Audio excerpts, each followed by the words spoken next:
বরঞ্চ দেশ গড়বার দায়িত্ব আমাদের, যারা ক্ষমতার বাইরে আছে। এটা যারা ভেতরে আছেন তাদের বোঝা দরকার, যারা বাইরে আছেন তাদেরও বোঝা দরকার। তার নইলে এত বড় সংকটের মধ্যে একটা সরকারি নির্দেশে যারা 100টা পণ্যের উপরে হঠাৎ করেই ট্যাক্স দিতে পারে, ভ্যাট দিতে পারে, যারা টিসিবি ট্রাকে করে একেবারে নেহাইতে নিরন্ন বুভুক্ষ মানুষের অন্ন যোগাবার যে পদ্ধতি সেটা বন্ধ করে দিতে পারে, বুঝতে হবে তারা খুবই থিওরি দিয়ে চলে। তারা থিওরি চাইতে বড় যে প্র্যাকটিস, যেটা জীবন, সেই জীবন বোঝে না।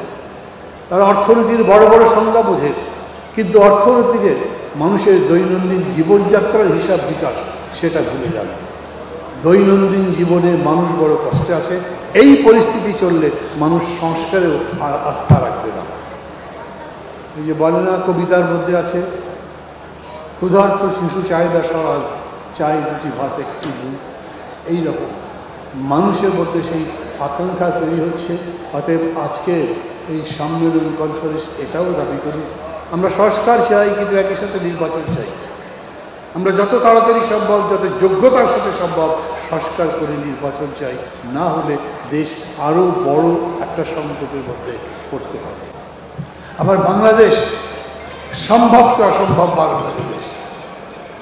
রাজনৈতিক সিদ্ধান্ত যদি ভুল হয়, কর্মপদ্ধতি যদি যথাযথভাবে বাস্তবায়ন করা না যায়, তাহলে অনেক বড় সম্ভাবনারও মৃত্যু হয়। যেমন করে সোনার বাংলা গড়বার স্বপ্ন এখন আর কেউ সেরকম করে বলে না, কিন্তু আজ যে নতুন বাংলাদেশ গড়বার স্বপ্ন মানুষের চোখে ফুটেছে স্বয়ংক্রিয়ভাবে, নিজে থেকে, আন্দোলনের মধ্যে থেকে, রক্ত দিয়ে, জীবন দিয়ে, সেটাকে ব্যর্থ হতে দেওয়া যাবে না। বদলাতে শুরু করেছে এবং আমরা সবাই মিলে এই দেশ বদলাতে চেষ্টা করছি।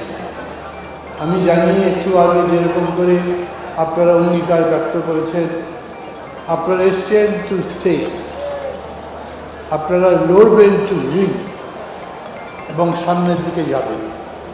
আমি বিশ্বাস করি বাংলাদেশ হলো অসম্ভব সম্ভবের দেশ। আর এটার সাফল্য নির্ভর করছে এখন কেবল আবেগে নয়, রাজপথের লড়াই নয়, যুদ্ধের ময়দানে নয়। এখন এটার সাফল্য নির্ভর করে আমরা কত যোগ্যতার সাথে, কত সঠিকতার সঙ্গে এই দেশকে করতে পারি। দেশ পরিচালনার সামনের দিকে নিয়ে যাওয়ার দায়িত্ব এখন অন্তর্বর্তী সরকারের হাতে, যেহেতু তারা ক্ষমতায়। কিন্তু এটা ঠিক, এরা অভিজ্ঞ নন, এরা রাজনীতির মধ্যে পড়ে দেশকে গড়বার কাজে অভিজ্ঞ নন।